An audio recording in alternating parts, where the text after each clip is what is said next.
En fait, lorsqu'on vient recevoir la Torah, on a dit que cette Torah, on a 3 temps dans lesquels on la reçoit encore une fois. À Shavuot, Parashat Yitro et Parashat Vaïtranan. L'essentiel est dans sa Shavuot, ensuite c'est Parashat Yitro, là on relate Matan Torah, et ensuite Vaïtranan, c'est là où Moshe Rabbeinu fait encore une fois un résumé, une révision de Matan Torah. Lorsqu'on vient recevoir cette Torah, eh bien, si on n'a pas la possibilité de réaliser en nous cette métamorphose telle que l'ont réalisé nos ancêtres il y a quelques millénaires, mais cependant, on doit avoir comme but, comme finalité, de réaliser une métamorphose, ne serait-ce que dans un domaine précis.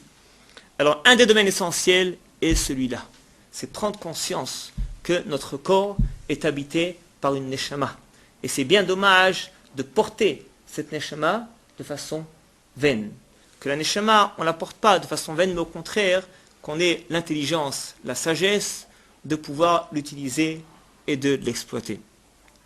On a dit plusieurs fois le mashal que si on donne à un enfant, un bébé, un billet de 100 euros, pour lui, c'est un papier, il va le déchirer, le gribouiller, parce qu'il ne connaît pas sa valeur. Donnez-lui un diamant qui vaut des millions, pour lui c'est un caillou, il va aussi le jeter. Et pour nous aussi, ça peut être pareil, malheureusement, si on ne connaît pas la valeur de cette Torah, la valeur de la mitzvah, la valeur de la tfila.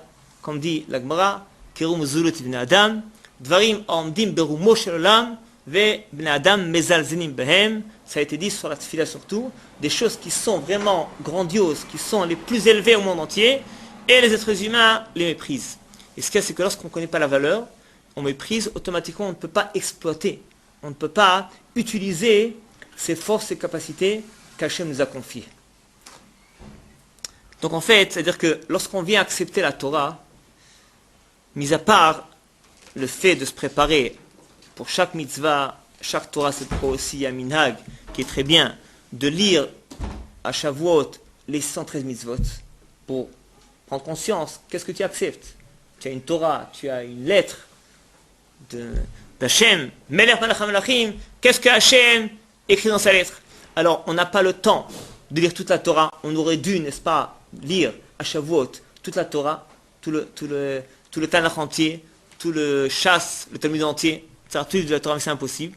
C'est pourquoi on fait un résumé. On prend quelques passages du début et de la fin de chaque paracha de la Torah et des Nevim et des Ktuvim. Et on prend aussi, n'est-ce pas, les 113 mitzvot. C'est-à-dire que c'est de cette façon-là qu'on peut plus ou moins s'accrocher à toute la Torah et accepter toutes les mitzvot de la Torah. Mais cependant, on ne doit pas s'arrêter cela. Parce que là, n'est-ce pas, c'est s'affairer au détail. Évidemment, au détail, ce qui s'appelle Achefza. Cette Torah qu'on reçoit qui est en effet quelque chose d'infini. Mais l'essentiel, c'est l'être humain. Il y a un Midrash qui dit que Eliyahu Hanavi a dit, Tana de Eliyahu, Hachem a dit, eh bien, j'aime la Torah ainsi que Israël. Mais qu'est-ce qui m'est plus cher à mes yeux? C'est Israël, plus que la Torah. C'est-à-dire qu'en fait, la finalité du monde entier, c'est bien plus que la Torah, c'est Am Israël, peuple d'Israël. C'est-à-dire qu'en fait, on n'est pas là, n'est-ce pas, au service de la Torah, mais au contraire, la Torah, elle est là pour nous aider à mener à bien notre mission,